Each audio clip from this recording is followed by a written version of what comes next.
Hello everyone. We'll just wait for a few seconds and then we'll add.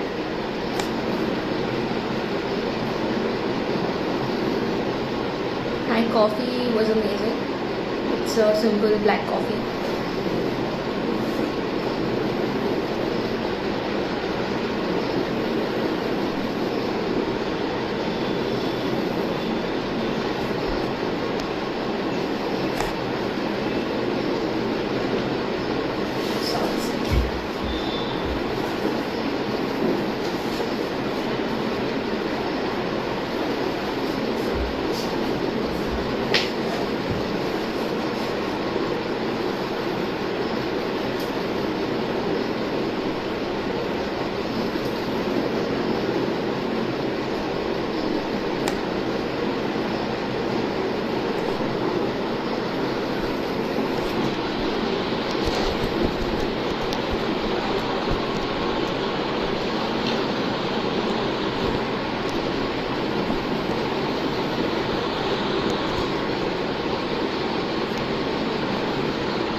Hi Prateek.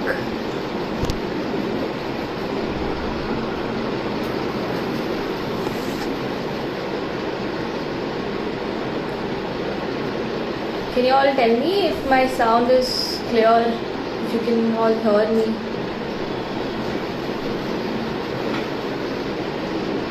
No, I'm not sleepy. Hi. Okay, I'll turn off the fan.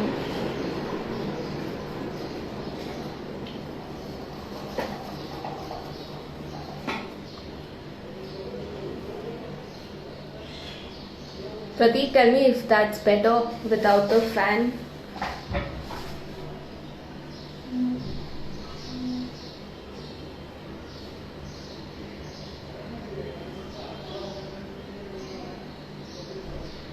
Hello everyone.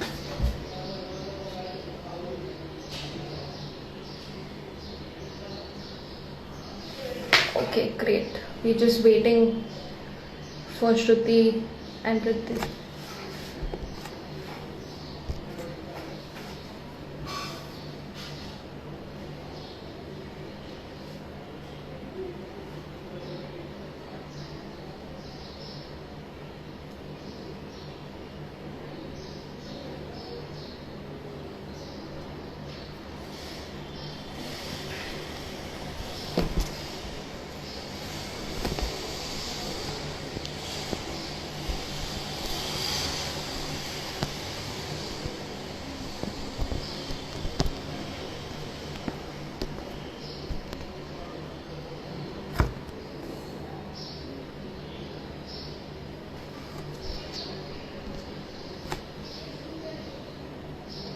Hi Devraj.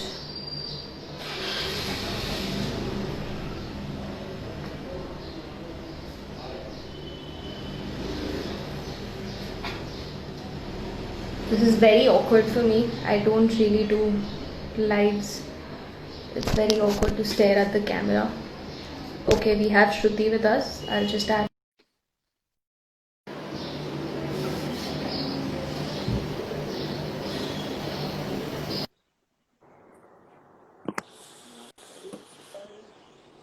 Hi. Will you be you?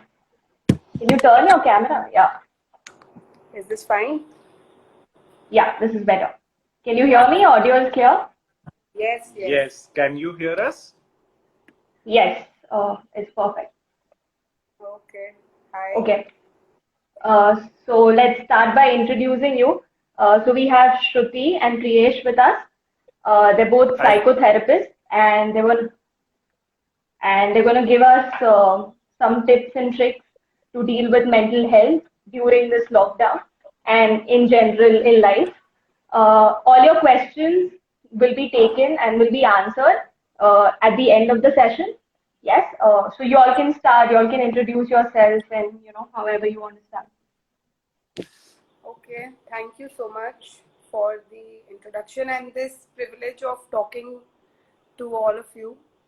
So, this is Shruti, and I will talk about some experiences first that I have had in this new testing time of COVID-19, of this lockdown, and it has really surfaced a lot of emotions and a lot of sides within me which I never even knew existed. And because I was living a monotonous life, so this is one of the major reasons that we choose to speak on this topic, and through this topic we try to learn how we actually operate in our day-to-day lives. Okay, so Preksha, please tell us whenever there is any time when it's not audible. Okay. Yeah, sure. Okay, thank you. Yeah. So, I would begin with sharing a very small experience that I've had in this lockdown and how my thought processes were continuously changing as I was beginning Hmm. to start living this new reality. This is a completely new reality that is, thrown upon all of us, and we never knew how to deal with it. We were very happy in our day-to-day lives, going to our offices, doing our normal chores, and we thought everything is fine. We never even questioned if anything is wrong within us. But this lockdown has actually given me and all of us an opportunity to question that yes, there is something wrong, because even when I'm working from home and I'm getting my salary and I'm getting everything, there's something within me that is uncomfortable now. There's something within me which wants some change. There are certain fears that have settled within me. And to talk about the worst fear that I have had during this period is is the tension of my parents. I'm away from them. I'm married and I'm away from them. So the worst fear that I've had is whether I'll be able to even meet them again. So these are the kind of things which we never thought will cross our minds so frequently, but this lockdown has actually done that to all of us. And one of the major things that I want to share is why why do I have to even think about the fact that there will be something wrong with my parents or there will be something wrong with me? Why do I have to be in the zone of this negative area that something wrong will happen with them and I won't be able to meet them? So the problem is, the thing that I want to share here is that whenever this thought crosses my mind, whenever this thought is there in my mind, I what am I essentially doing? I'm not believing in the fact that they will survive and they will fight through this. Even if they get it, even if they are detected positive, even if I am detected positive, I will get through this because I have known that all the symptoms are very normal. It's like a normal flu. All of us here know that the symptoms of COVID is like any normal flu. But even after having this wisdom, even after having the wisdom that the death rate is what, nearly 3 to 4%, most of the people are recovering, and it's a phase and it will end. All of us have this wisdom, but yet there are a lot of times in a day or in a week or in a month where we undergo a lot of emotional turmoil. We find it difficult to believe that they will fight through this and we will fight through this, and we get scared. We find it rather plausible to believe in the fact that our immunity is weak and their immunity is weak, Yeah. and everything will just go wrong, and pata nahi fir kya hoga, and we will not be able to meet, and we are actually finding it easy to believe that we are weaker.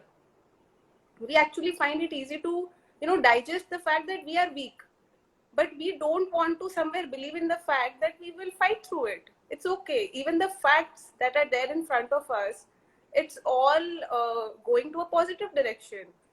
But somewhere we find it easier to believe that no, we are weak and we'll सब कुछ तो खराब होगा, कुछ तो गड़बड़ होगा. Okay, that's how we operate. Most of us operate. So I find it very amusing कि ऐसा क्यों होता है? Why does it happen like that? Why is it difficult for me to believe that I can do this instead of believing that I can't do this? I can't do this is more plausible and more believable because I don't believe in myself. I don't believe in myself. I don't believe in my parents. I don't believe in my surroundings, in my loved ones, somewhere, because of which all these fears are manifesting within me. So the question again down here is, what happened across time and space which made me so weak? What was the point of time in my life or my parents' life, when all of us, me, my parents, my friends, they started to believe that we are weak, and we find comfort in that belief. We actually find comfort in that belief.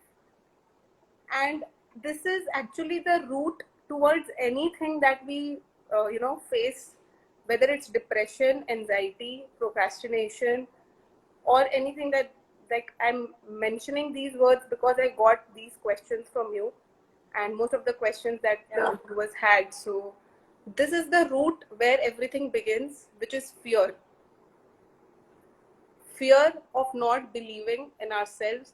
We find it plausible to believe in the fact that everything will go wrong and nothing is right for me. And we need to stop and think where in life or where across time and space we were forced to believe this and we lost faith in ourselves. So this is where I hand it over to Priyesh. Hi guys. So Hi. just to add to what Shruti said, so we all must be thinking that why do we have these fears in the first place? When did we start believing these things about ourselves, that we are weak? When did we form this belief system in our first place? So I came to, thinking about the similar thing when I was going through an experience in this lockdown, when, the number one problem that we all are facing now is handling our chores in lockdown, like washing utensils, taking care of food, everything, because there is no domestic help, and we in India are so used to and we are so dependent on them that suddenly all hell break loose. And to be honest, more about anything else, the fear of death or anything, that's too deep. I am not that deep a person. I get to thinking that I can't wash utensils, I can't clean my home, and this is so weird. Why would I have to do this? So since now I am into this profession and I am into this journey of transformation, I get to thinking that why in the first place I am a 28-year-old adult. I know these are life skills. These are not merely some chores. These are life skills and we need to do it and we need to be independent. So why in the first place there is this issue with doing this work? This is so basic. Then I come to realize that actually I had this belief system as a child growing up in a patriarchal society where I have seen my mother or the females of my house doing this. So I am uncomfortable from the fact that being a male member, like I'm a guy, I'm the man of the house. I cannot wash utensils. I cannot clean homes. No, I'll dirty home. I'll eat food and I'll spoil the plates, but I cannot clean it. लौंडा हूँ यार मैं कैसे कर सकता हूँ? So this is the belief system that a 6-year-old, 7-year-old, while growing up, formed, that being a guy, I'm not supposed to do all of this. And today a 28-year-old understands that this is something that he needs to do in life to survive and the situation demands. But still I am not present in the moment. My mind is still stuck in that 6-year-old, in that living room of my house, seeing my mother working, my sister working, my aunts working, and I am sitting, my father is sitting, my brother is sitting. And we have gotten used to this fact. And even though I am in 2020, a part of me is still there back in 97, 98, and we don't even realize it. We have no idea that this is even possible. So I again came to thinking that what is the worst that will happen? I tend to keep on asking this question to myself, and it's a quick tip. It's a quick tip. If you need answer to any of your fears or any of your questions, like why you think the way you think, ask yourself, what is the worst that will happen if you do this? So I gave myself a task. What is the worst that will happen if you wash utensils? And I went on washing the utensil, and I just started noticing my thoughts, what all is coming to me. And I realized the thing was, I was questioning my self-worth. I was questioning, that this work is below my dignity. Because again, there was a belief system as a 6 year, 7 year old that there is a house help which charges 500 rupees or 1000 rupees a month, comes twice a day to my home and cleans utensils and washes clothes and does all the household chores. So the thing is, I have considered this as a lowly job, as a menial job. I am not giving that person the due respect that he or she deserves. I am judging a person by the amount of money she is earning, because I believe it's an unskilled job and everybody can do it. When I went on Yeah. washing the utensils, I was actually confused that how to segregate the things, and it was really a task. So I'm just giving this very small example, but there is so much to learn from these day-to-day things that we struggle in our lives, and we can resolve all of this. And these are smaller things. There are much larger things in life where we operate in the exact same way. We perceive any situation. Sitting in 2020 in the month of June, but I perceive any situation basis the belief system that was formed way back in my childhood. I am as good as was my childhood. For a child, snatching an ice cream away from him or her is a trauma to a child. Although we as an adult, we snatch from him thinking that his teeth will get spoiled, he's eating too much of chocolate, there will be cavity in his teeth. But the innocent love of a child doesn't understand. It is a breach of a trust for a child. We need to get to that fact, that how a child processes information versus how an adult does.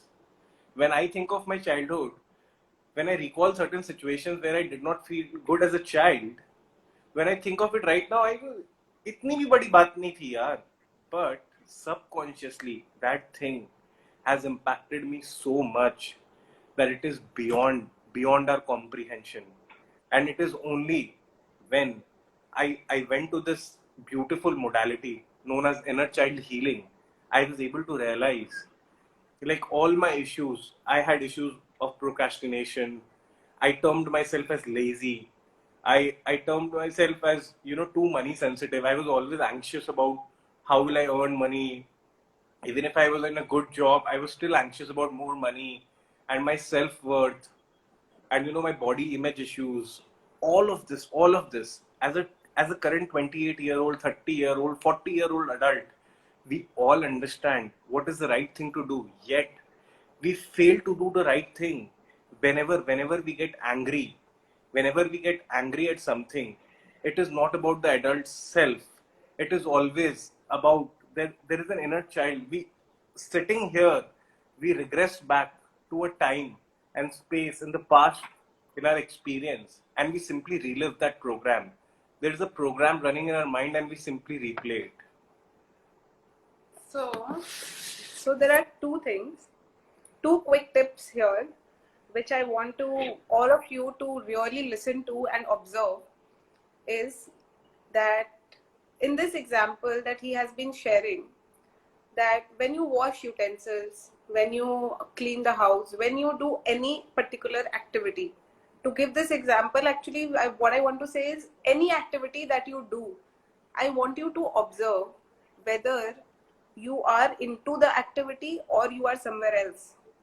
So even if when I'm washing utensils, I might be thinking of something that happened in the past, or I might be thinking of something that I am stressed about that will happen tomorrow. Say I have an interview tomorrow. Say I have to prepare for something. But while I'm washing utensils, either I am in the past or I am in the future. If I am in any of these two places, it's not healthy for me. It will take me to a chain of thoughts which just doesn't exist. It only exists in our imagination, but in reality it doesn't exist, right? It just doesn't exist. So I want you to observe yourself. The one tip that I have is, whenever we are doing something in our external reality, any activity, we tend to be thinking about something else, especially when it's a task that I really know. If I have been washing utensils from 20 days, I can just do it. Reflex ho gaya mera. Now I don't have to think कि where कहाँ से क्या उठाना है. I just don't know. I just don't have to think about it. It's a reflex.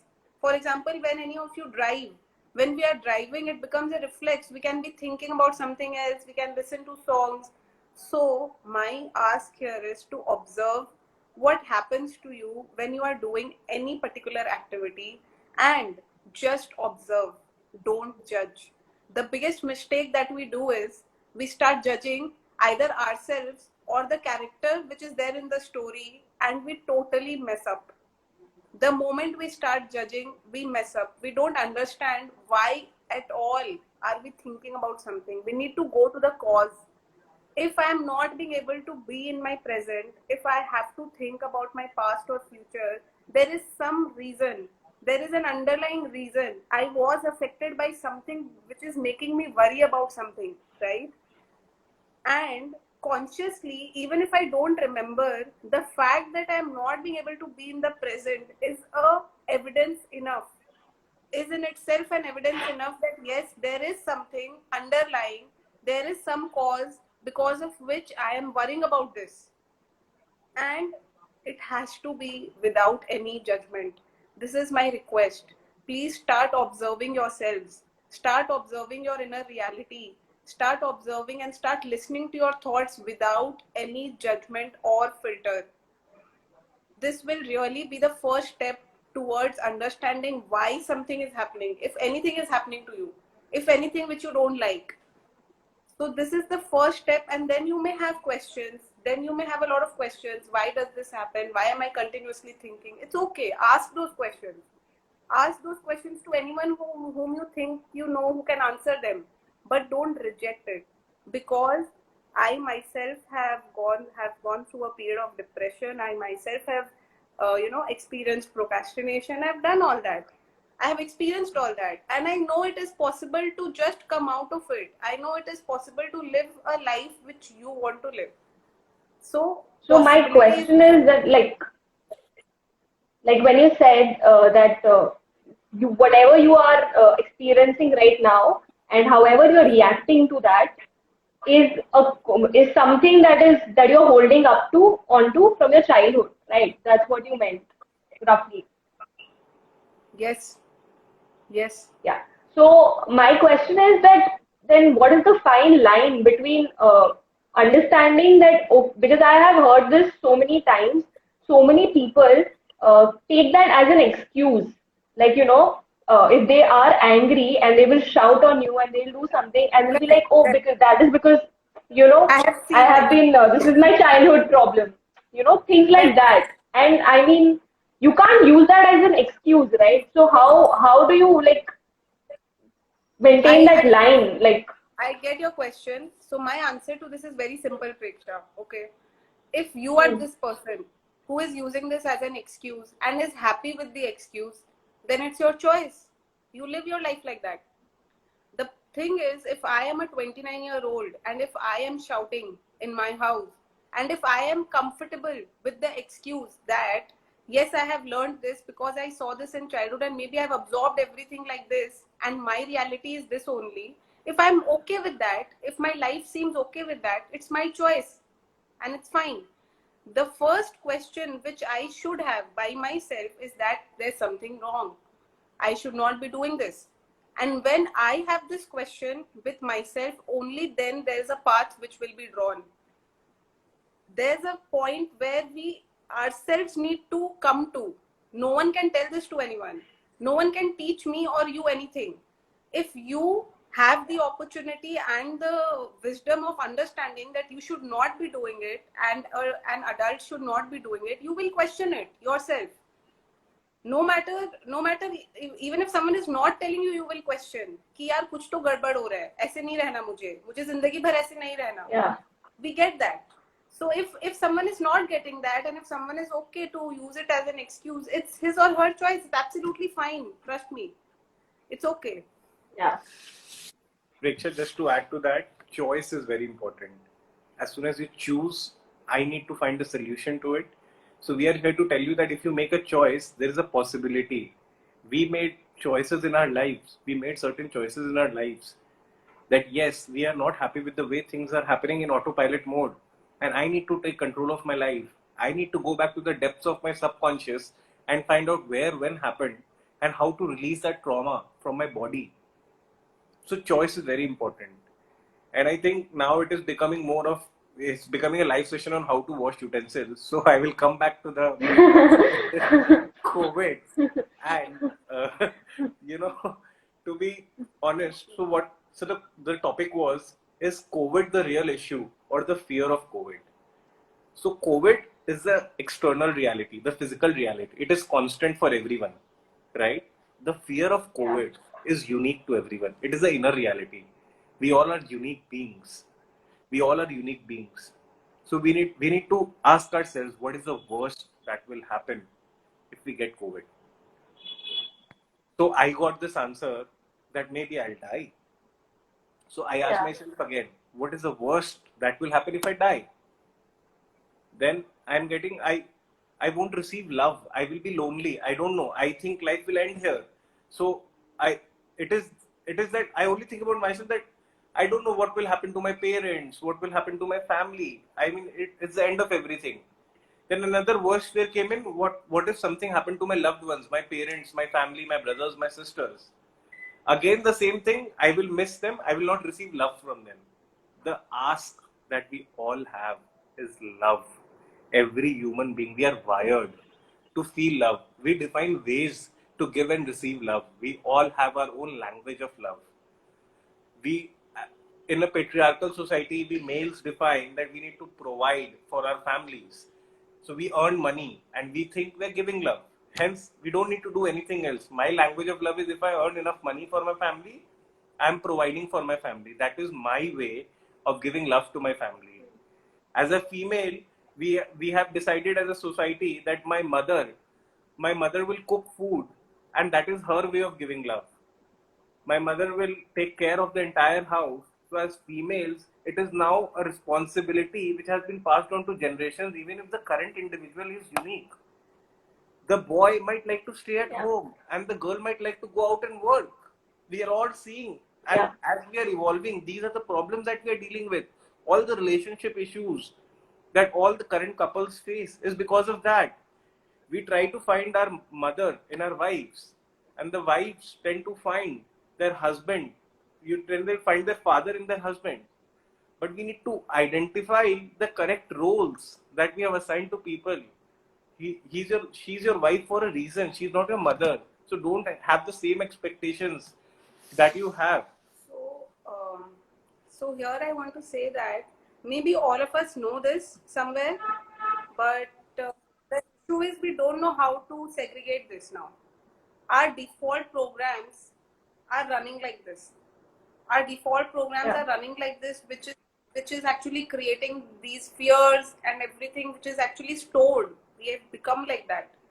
So the point is, when I said that we should not be judging ourselves for our thoughts, I want to actually link these two things here, which Priyesh just spoke about. That if we truly acknowledge that we are unique, if we truly acknowledge that our inner reality is truly different, even if 10 people in a straight line are standing and doing the same task, each one of them will be thinking about something else. Each one of Yeah. them will have a different inner reality based on their life, their upbringing, and their asks. So, the moment we realize and acknowledge truly that each one of us are unique, that actually opens the door for a lot of possibilities.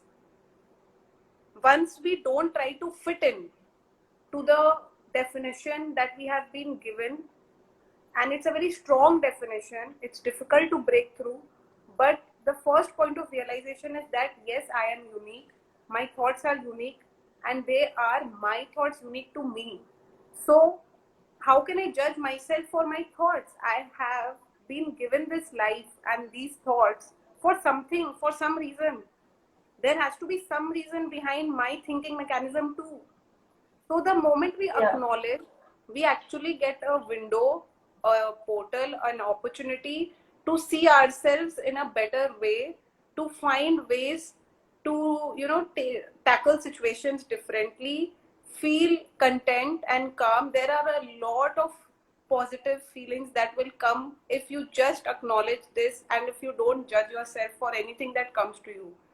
Find it relevant. Don't try to categorize between good and bad, right or wrong. There's nothing like good or bad and right or wrong. Get over that and see yourself after getting over all these things. You will find something new. You will have new questions in life. You will have new problems in life, and it's always great to have new problems in life because we are now stuck in the same problems. Yeah. So, Yeah. so So I was like, for me, the basic issue that I have during this time when I'm at home is that I'm so used to being around people. I take classes, so I'm always meeting new people, and now I'm just stuck in a home with my mom, dad, and my brother. And after a point, I'm just tired of seeing them also. So I prefer being in my room. And after a point, there's so much of phone that I'm using. There's so much of laptop that I'm using. So much of screen time. And then after a point, I just give it all up, and I'm just like lying down. And that's when the thoughts start coming in. And one after the other, the thoughts are like they are never ending, like they just don't end. Like I want to be at peace, like have that thoughtlessness, blank mind, but I just can't experience it only. okay. So that is like, I think a lot of people go through this. So, Preksha, there's a very interesting thing which I want to share here. Is one Hmm. thing which I want to tell you is we try to get away from our thoughts, and we do that by using phone too much or laptop too much because we want to be distracted. We can't take it. We can't take so many thoughts throughout the day. So we tend to be distracted. Yeah. But when you are lying down and you get so many thoughts, right? The thing is, we have fall into the misconception that we are all thinking beings. Okay, we only identify ourselves with our thoughts. We we have this whole body, right? We have this whole body Yeah. which consists of 50 trillion cells. Okay, so what are we essentially has to do more than just the thoughts. Thoughts are a part of you, but it's not the whole of you. Okay, the thing is, we are actually feeling beings. Our thoughts are Yeah. also a manifestation of the feelings that we possess, the feelings that we have. Okay, if something made me feel bad, it started a chain of thoughts. If something made me feel good, it started a chain of thoughts. But we are now programmed to be in the thoughts itself, and we don't realize what was the underlying feeling. So I would say, if there are people here along with you who has this issue, of thinking too much and then getting lost within your thoughts, because I am like that, I am one of those people. So just close your eyes and connect to your body. When I say that, see how are you feeling. See where in the body are you feeling it and what are you feeling. Ask yourself, simply raise this question that, okay, I have so many thoughts, I see you, I see my thoughts, but I want to connect to my body now, and I want to know the underlying feeling. I want to know how am I feeling when I lie down at the end of the day, when everything is over. How does it make me feel? Because that will give you an answer. That will start giving you an answer. We are all feeling beings. Okay, even if we are thinking too much, we have gotten into this trap of thinking and thinking. We should know that we are feeling beings, and thoughts are a result of what we feel. It's a result of the emotions that we have. So this is one thing which I wanted to say. And to add to what Shruti just said, we we need to be cognizant of the fact that our mind is similar to layers of onion. Like if you start peeling an onion, there are layers and layers. So similarly, we have layers and layers of belief systems that have been formed ever since we were born to the day we are here, sitting here. We have layers and layers of, conditionings and belief systems and stereotypes that have been formed, and every belief system is a limiting belief system. Whatever belief system that you have is stopping you to live in the moment.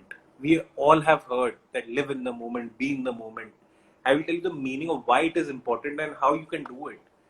The thing is, whenever you are not analyzing a situation in a given moment, you are analyzing it either in the past, basis your memory, or your future projection, basis your fear that something bad will happen if I don't do it in a particular way. So Yeah. that is stopping me to, not stay here. I'm not being present in the moment. Either I'm in my memory or I'm in my imagination, past or future. Yeah. I'm defeating the entire purpose of being in the present. And this all is possible. Like, I have learned this technique of inner child healing where I am actually able to regress back to the first time when I formed a particular belief system, a particular inner child which is still stuck. It's like a program that's still stuck when I was a 7-year-old, 8-year-old, 9-year-old child, stuck in a situation which the child did not know how to process that situation. And it is possible to release that belief system, to dissolve that belief system, and come back to the moment. So it is possible, but it is purely experiential. It is purely experiential. Preksha, I think you have experienced it once, so you might know Yeah. a bit of it, but you understand how Yes. experiential it is. So, Yeah. and to just delayer yourself, keep on asking yourself what is the worst that will happen if you do this. If you have an opposing belief that I should fear COVID, ask yourself what is the worst that will happen if you get COVID. Ask yourself, and you will get and keep on asking that. Sit with yourself. Sit with yourself. Close your eyes and sit with yourself 5 minutes a day. People call it meditation. It is necessary. It is not just meditation. It is like as important as breathing. Yeah. Be aware about how you think. Don't just think. Think about how you think. That is more important than how I think, why I think. Why did this thought come to my mind right now? Whenever I'm saying to you, all of you are getting certain thoughts that you can relate to, and that is how you are processing it. If you're not able to relate, you are leaving this, that this is all stupid. But anybody who is staying back is getting some of their thoughts, some validation is happening internally. Every time there is an internal program which is going on. Any time we process something externally, there is a program that is going on internally. And the thing is, we are only aware about this external program that is in front of our eyes. Anything that we can't see, we are not able to process. So we need to learn to process what is going on internally within us. And that is the key to a happy life, to a fulfilled life, to a blissful life. So I'm getting a very crazy. There's someone who's asking, by asking what is the worst that can happen, is it inviting negative thinking By asking what is the worst. So that can happen? so there is nothing.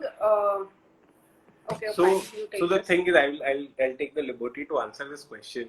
The thing is, the premise of your thought is negative. I am telling you, anything that is bothering you is already a negative thinking.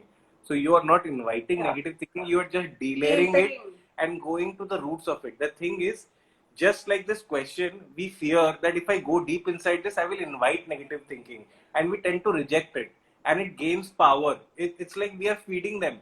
If we are not catering to it, we are feeding them. So the answer is there in the question itself. Itself. The premise of the question is, I will ask this whenever I am getting bothered by something. There is some negative thinking already. So I'm not inviting anything. I'm just catering to it. I am facing it. Okay, tell me what you need. Okay, tell me COVID, what will happen if I get COVID? Answer me. And I will see, I will face it. Because anyways, it is beyond our control. unless it is happening to us, it is not happening to us. In this moment, we don't have COVID. But by thinking about it, I'm already manifesting it. The law of attraction, how will it come to play? We don't even realize this. The law of attraction is very powerful, very, very powerful. The way we think, the way we will manifest it in our lives. So, also there's one more thing to add here, is just one thing, that we tend to believe that we know who we are. Okay? There is a part of us which will always try to tell us that मेरे को पता है मेरे साथ क्या हो रहा है. Even if I'm struggling, I'm under depression, I'm having anxiety, I am lazy, I'm sleeping on a very odd time, I'm doing things which is not what I want to do, I will still believe I know who I am. मेरा एक self जो हमेशा which will come up and say that you know who you are. This is the biggest delusion, guys. This is the biggest delusion that tells you time and again that you know who you are. This human mind is the most complex thing in the entire cosmos. This is a scientifically proven fact. Anything that you work on, any machine that has been made till now, anything that has been invented till now, it is still more complicated than that. Our mind, human mind, is the most complicated thing.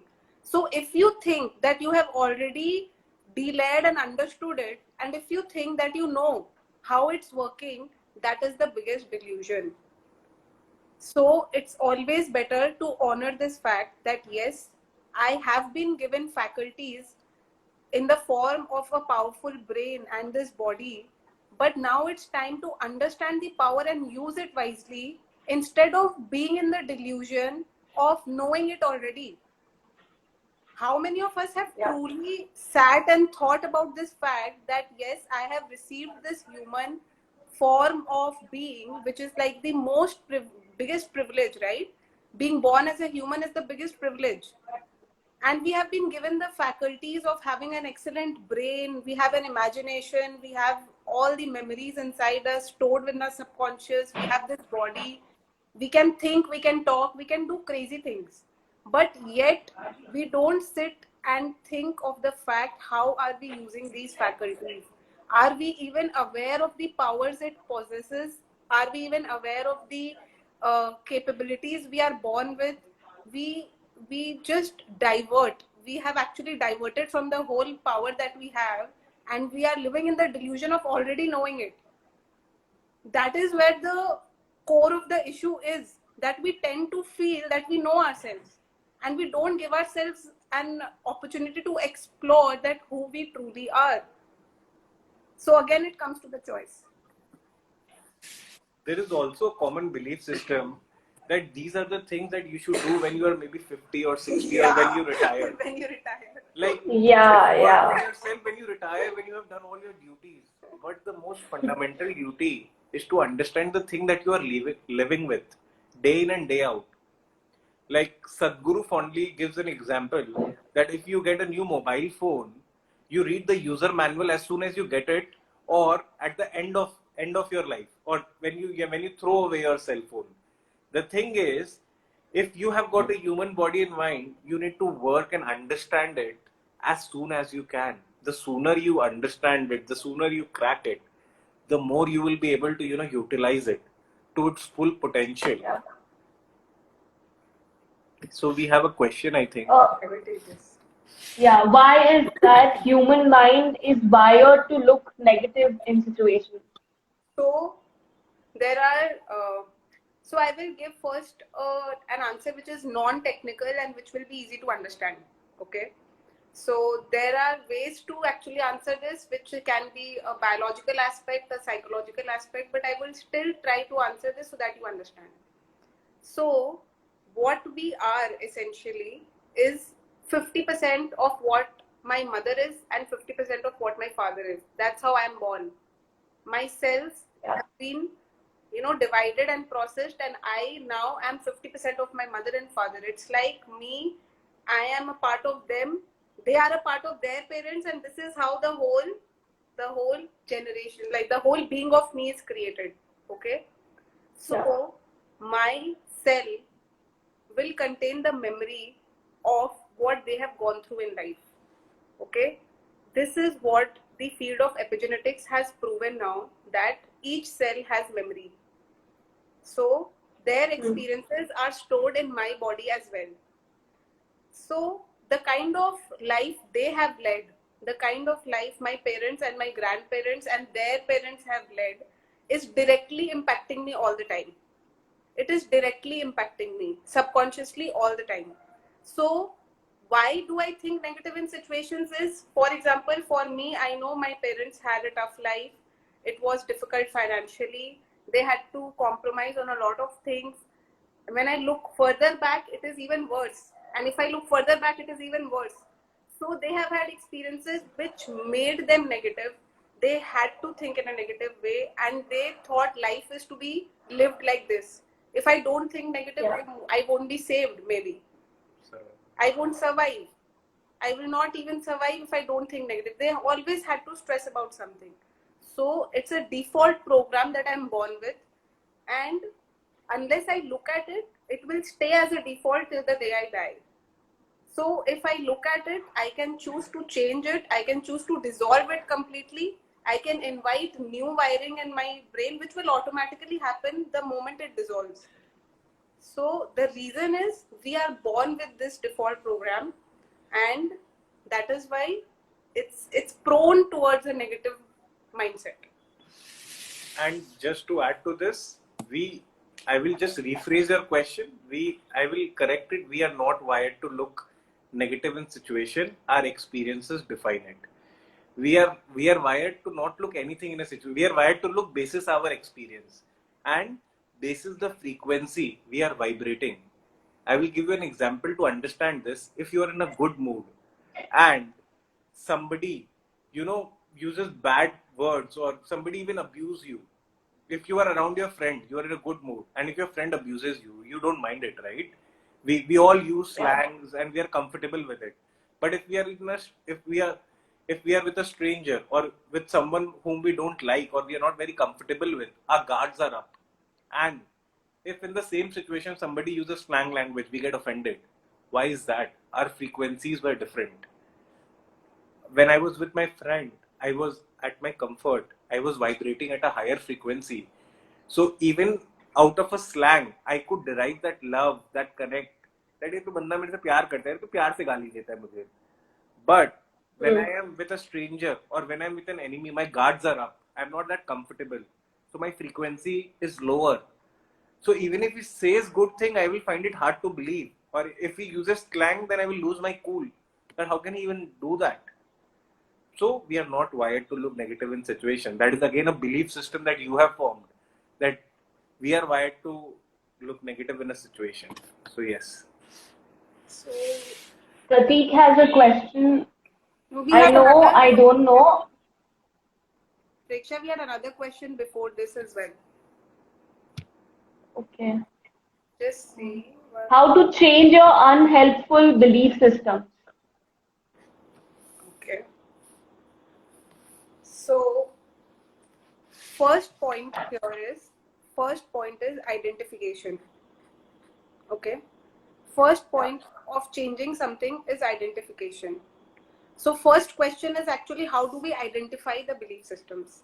Because if I ask you what are the belief systems that you're living with, I'm sure you will not be able to answer it, accurately. You will need to sit and think. You will actually need Just to confirm, like by belief systems, do you mean morals and values, or belief systems is something else totally? no. Belief system is like a coping mechanism, Preksha. It's like a coping mechanism. Okay. For example, whenever I experienced mistrust in my childhood, whenever there was something which was snatched from me, and I say it was by my mother, and I felt that something is wrong, and I can't trust her anymore. Us moment pe, at that moment, the child forms a belief that for this particular thing I will not trust my mother ever. For example, she snatched ice cream, and I have decided I will never take ice cream from her. And till the age of 30, I actually feel uncomfortable in taking an ice cream from her. And I don't even know why. There are so many situations like this, where you tend to do something and you don't know why. Why is there an impulse like this? So, Yeah. belief system is that. Belief system actually helped you. It is a coping mechanism which you had at a time when you had a trauma, when you experienced mistrust, where you experienced something which you never wanted to. Okay? So belief system has nothing to do with morals, values. They do form a role in making those beliefs, but it is unique to each individual. My values and principles can be different from yours, and that's how it keeps on changing. So there is no standard here, is what I'm trying to say. Okay? Yeah. So to answer the question of someone who was saying, how do we change it, right? Yeah. So first The unhelpful belief system. How do you change is the unhelpful? correct. First is identification. All belief systems are kind of unhelpful, but that is something you will learn experientially. And first point of identification can be done through various ways. It cannot be done by just sitting and thinking. You need to find a mechanism. It can be meditation, it can be the processes that we follow. Both of us have gotten into, we have formed, now we have actually experienced 3 to 4 things. Like we have done regression, we have experienced inner child healing. So these are actually modalities which have helped us to travel to the subconscious and understand what is the belief system that is governing us so much and occupying the space in our head. So you go there, you understand, and it gets dissolved. The moment you identify something, it gets dissolved. I want all of you to understand this clearly, including you, Preksha. Please listen to this. That if you understand the reason of something, you have actually kind of solved it. Okay? It actually gets dissolved. For example, if you find someone is cheating on you, someone who has been with you for last 2 years or 3 years, one day you get to know that this person is cheating on you. Don't you think your approach towards this person will completely change? Or it will wait for the day when you actually go and tell him that I am breaking up with you? You will not wait for that. Your mind will Yeah. automatically change. The moment you get to know, your entire body mechanism, everything will change. So that is how we are made. Once you identify the cause, it starts getting dissolving in your head automatically. Your body starts changing automatically. It is only a matter of your awareness whether you can see it happening or not. But it will anyway happen. So I think I have answered that, and it is really Yeah. experiential. Yeah. So try something. Yes. Princess, there was one more question, and then I guess we'll have to close, and people can. Yeah. So the question is, I know I don't know is a good starting point, but when it comes to understanding and delayering the mind, how should I begin? When it comes to, can you please repeat the question? Yeah, but when it comes to understanding and delayering the mind, how should I begin? I told it in the very beginning of the video. Start by asking yourself, what is the worst that will happen if I do this or if I don't do this? And keep on asking that self until you get to the core feeling of it. You will get, there are multiple layers, so you would need to ask the same question again and again to yourself. And it might find irritating and it might find repetitive. But if you keep on asking that question enough times, you will find the deeper most layer, the feeling, the core feeling. Because there are multiple thought layers attached to it. I think this will happen, I think this will happen. But ultimately, how will I feel? I will feel lonely. I will feel, I feel I'm not enough. I will question my self-worth. So ultimately, we all have our worst fears about our own selves. We tend to rebuke ourselves the most. We are very harsh with ourselves. We need to learn Yeah. that. We need to be kind with ourselves. And the moment we learn to be kind with ourselves, we'll be kind with the world, and the world will be kind to us. Because we all are mirrors to each other. We all are mirrors to each other. Anything that is bothering me about someone it is about me, and it is not about that person. It is through that person that I am seeing something. I am seeing my part in you, and you are seeing my parts in me. We are all mirrors to each other. If that part was not within me, I would have not been bothered by. If you are angry and your anger bothers me, I know I have an anger side as well, and I get bothered by that. Why is she angry all the time? Why is she shouting all the time? I also have anger. I don't show it. But the thing is, you are having issues with your anger. She is just a medium to show you the mirror that you also have this issue. So it is just that. And any further questions that anyone has, they can directly ping us. Preksha, maybe you can share our contact details or Insta handles as well. Yes, I'll do that. WhatsApp or Yeah, Instagram. I'll do that. Anything works. And also, we'll have this live up on my stories, so people can just have a look at it and anytime for 24 hours. So yeah, I think we have spent more than around an hour. So thank you for so having much. this talk with us. Thank you all of you for being here, Yeah. and thank you, Preksha. Thank you so much. Thank you so much. Yes. Thank you. Chalo, bye. Bye.